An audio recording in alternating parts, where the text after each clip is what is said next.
Hey there. So, H&D Automotive is non-existent. Now, what I mean by that is the company hasn't closed, but we changed names to Dawg Automotive Maintenance. Now, the reason behind that was just more and less a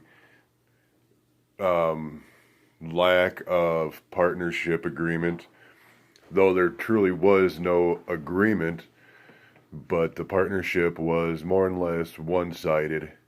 I was pulling off manager duties. I was pulling off research and development. I was pulling off everything that needed to be done to get everything started. And I felt it was the best interest in the company's growth to drop the partnership and just run myself. Now, we're still running the same format. We're still the mobile automotive garage. We're still doing the same work. It's just we're not under the title of a partnership anymore.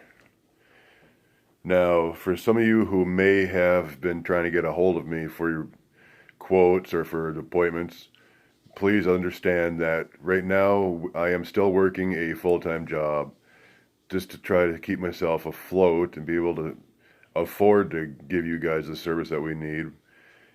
Plus, I'm going to college, so I'm not always readily available to answer my phone. So when you give me a call, leave me a voicemail, and I will get back to you in appropriate time. If you have any questions about any details, it should be on the page. So go ahead and click on the details on the page, find my phone number, find any information that you need to find out about the business, and I hope to hear from you soon.